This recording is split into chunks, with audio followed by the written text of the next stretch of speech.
Good morning students. तो बेटे आज हम करेंगे क्लास +2 का next topic that is Ohm's law. इसके साथ हम करेंगे इलेक्ट्रिकल रेजिस्टेंस और हम ओहम्स लॉ को डिड्यूस करेंगे with the help of drift velocity, और हम कह सकते हैं by using the concept of drift velocity. तो सबसे पहले हम शुरू करते हैं Ohm's law.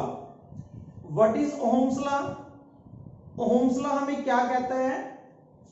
According to Ohm's law, according to Ohm's law, the current flowing through a conductor, the current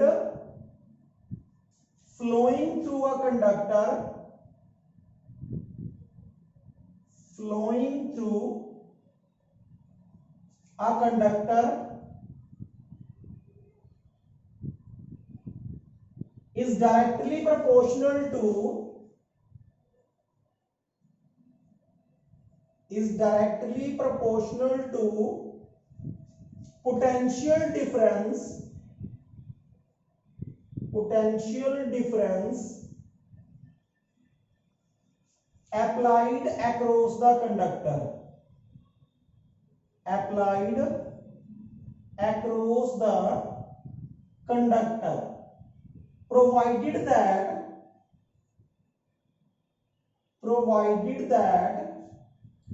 external factors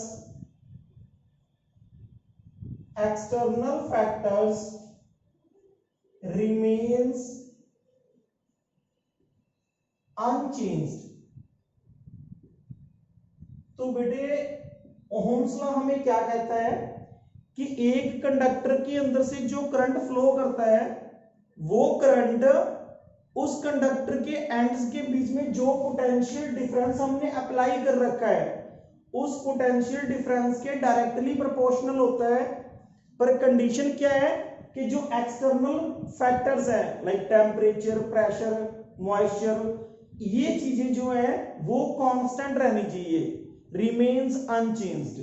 अगर ऐसा होता है तो जो आई है current flowing through conductor is directly proportional to potential difference. अगर I है V के directly proportional, this implies that V is also directly proportional to I। V भी किसके डायरेक्टली प्रोपोर्शनल होगा? I के। जब हम प्रोपोर्शनैलिटी का साइन हटाएंगे तो एक कांस्टेंट लग जाएगा, then V is equal to R I। V किसके इक्वल आ गया? R I के इक्वल आ गया। R यहां पे क्या है? R is constant, R is constant called resistance of conductor, called resistance of conductor। R जो है वो कंडक्टर का रेजिस्टेंस है। अगर हम कभी भी V और I के बीच में ग्राफ ड्रॉ करते हैं, मान लो हमारे पास एक साइड V है और दूसरी साइड जो है हमारे पास I है, तो जब भी हम V और I के बीच में ग्राफ ड्रॉ करते हैं तो उस ग्राफ का जो स्लोप होता है, मान लो ये इसका स्लोप है OA, A is the slope of graph VI, तो इसका जो स्लोप होगा वो हमें हमेशा क्या देता है? रेजिस्टेंस। तो VI ग्राफ है और इसका जो स्लोप है वो हमें रेजिस्टेंस दे रहा है। तो यहां से हम कह सकते हैं कि R तो कांस्टेंट है और R को हमने क्या नाम दे दिया? Resistance of conductor. बट बेटे रेजिस्टेंस होता क्या है?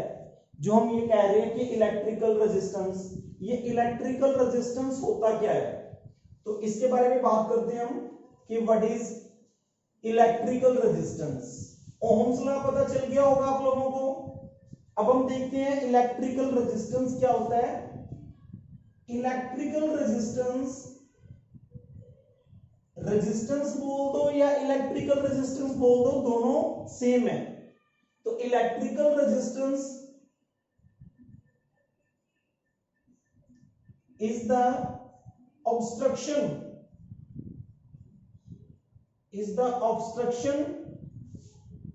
in current flowing through the conductor,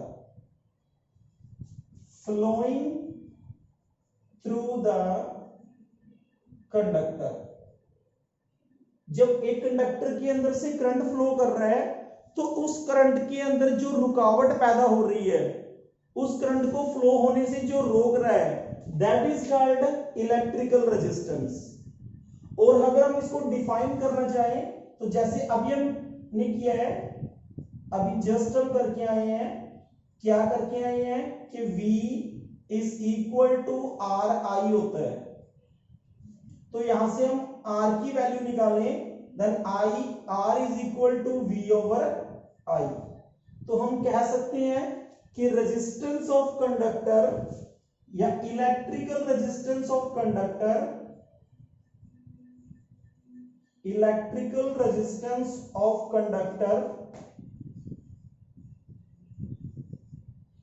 is the ratio of potential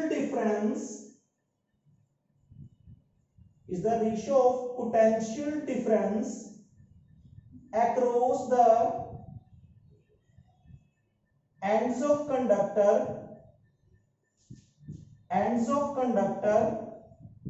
to the current flowing through conductor,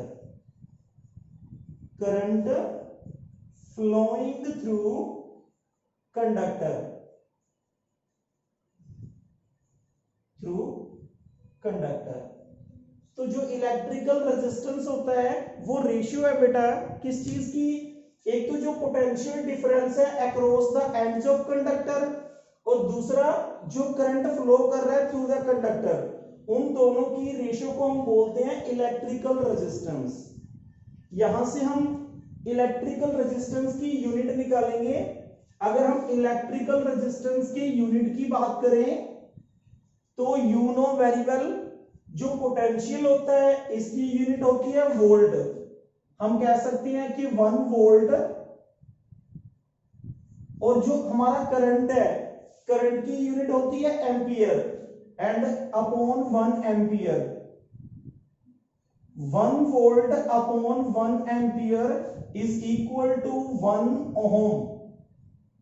तो यहां से हम कह सकते हैं कि the SI unit of electrical resistance is ohm. SI unit अगर हम बात करें, SI unit of resistance is ohm. Ohm होती है इसकी इलेक्ट्रिकल रेजिस्टेंस, और हम रेजिस्टेंस को 1 ओम कब कह सकते हैं, a resistance is said to be, resistance of conductor is said to be 1 ohm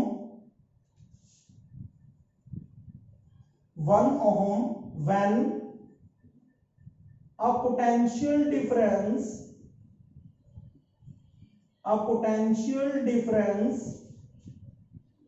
across the conductor, a potential difference across the ends of conductor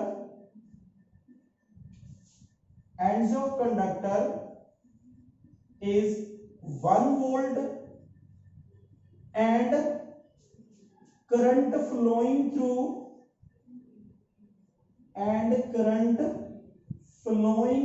the conductor is 1 ampere. हम resistance को 1 ओम कब कह सकते हैं बेटा, जब कंडक्टर के ends में पोटेंशियल डिफरेंस कितना हो, 1 वोल्ट, और कंडक्टर के अंदर करंट कितना फ्लो करे, 1 एम्पियर। तो जब पोटेंशियल 1 वोल्ट होगा और करंट 1 एम्पियर फ्लो करेगा तो उनकी जो रेशियो होगी वो रेजिस्टेंस के इक्वल होगी। And that resistance is equal to 1 ohm. तो यहां से हम 1 ओम की डेफिनेशन लिख सकते हैं। अभी हम बात करेंगे बेटा dimensional formula of resistance. What is the dimensional formula of resistance? तो देखते हैं बेटा डायमेंशनल फॉर्मूला क्या होता है। देखो यू नो, अभी हम करके आए हैं R is equal to V over I, where V is the potential, और पोटेंशियल होता है वर्क अपॉन चार्ज। पोटेंशियल की जगह लिख लिया बेटे मैंने वर्क अपॉन चार्ज, और डिवाइड किससे कर रखा है हमने? करंट से, तो यहां पे हमने लिख लिया करंट। अब वर्क का डायमेंशनल फॉर्मूला होता है बेटा M1 L2 T minus 2। Charge का फॉर्मूला क्या होता है? चार्ज होता है बेटा करंट इनटू टाइम, तो चार्ज का फॉर्मूला होगा AT, और साथ में क्या है? करंट। करंट का डायमेंशनल फॉर्मूला होता है A। तो यहां से हम लिख सकते हैं कि the dimensional formula of resistance, R का डायमेंशनल फॉर्मूला क्या हो गया? M1 L2 T minus 3 A minus 2। This is the dimensional formula of resistance. आप ये नोट कर लें अच्छी तरह कि रेजिस्टेंस का dimensional formula M1 L2 T minus 3 A minus 2। This is the dimensional formula of resistance. इसके बाद हम बात करेंगे बेटा जो रेजिस्टेंस है उसका सिंबल क्या होता है? What is the symbol of resistance? तो यहां पे हम बात करेंगे दो तरह के रेजिस्टेंस होते हैं। एक होता है fixed resistance, this is called fixed resistance. जो फिक्स्ड रेजिस्टेंस होता है उसको हम डिनोट कर देते हैं simply by this symbol.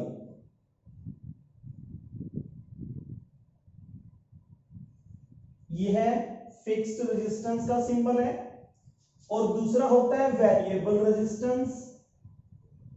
Variable resistance क्या होता है बेटे? वेरिएबल रेजिस्टेंस बिल्कुल इसी तरह बनाएंगे, सिंबल बिल्कुल इसी तरह ही है, बट यहां पे एक एरो लग जाती है, ये रिप्रेजेंट करता है वेरिएबल रेजिस्टेंस को। This is the symbol of variable resistance.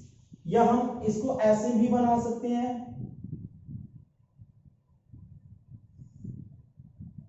This is also the symbol of variable resistance. ये दोनों जो सिंबल हैं ये वेरिएबल रेजिस्टेंस को रिप्रेजेंट करते हैं, और ये रिप्रेजेंट करता है फिक्स्ड रेजिस्टेंस को। इसके बाद हम बात करेंगे बेटा deduction of ohm's law by using the concept of drift velocity. तो रेजिस्टेंस या इलेक्ट्रिकल रेजिस्टेंस आपको पता चल गया होगा कि क्या होता है। अब हम करते हैं बेटा concept, using the concept of drift velocity we deduce ohm's law. Okay बेटा, देखो अभी हम ये लास्ट वाला जो पार्ट है हमारा ये कर रहे हैं। हम ड्रिफ्ट वेलोसिटी का कंसेप्ट कर चुके हैं। वी नो दैट जो ड्रिफ्ट वेलोसिटी होती है vd, that is equal to e tau over m, where e is the charge on electron, capital E is the electric field applied, और जो ये टाउ है वैसे ये टाइम होता है relaxation time, this is the average relaxation time, और m जो है वो मास ऑफ इलेक्ट्रॉन है। तो ये हमारी बन गई इक्वेशन नंबर 1। और इसके साथ हमें ये भी पता है कि जो इलेक्ट्रिक फील्ड होता है that is equal to potential पर unit length of conductor, E is equal to V over L। और एक रिलेशन हमने ये भी किया था, कौन सा रिलेशन बेटा? I is equal to NEAVD, this is the relation between current and drift velocity. ये कंसेप्ट हम तीनों कर चुके हैं और इन्हीं का यूज कर रहे हैं। देखो VD, और VD की वैल्यू हमें पता है, पुट कर दो बेटा यहाँ पे तो हमारे पास आ गया I is equal to N E A, VD की जगह हमने लिख दिया E, capital E tau over M।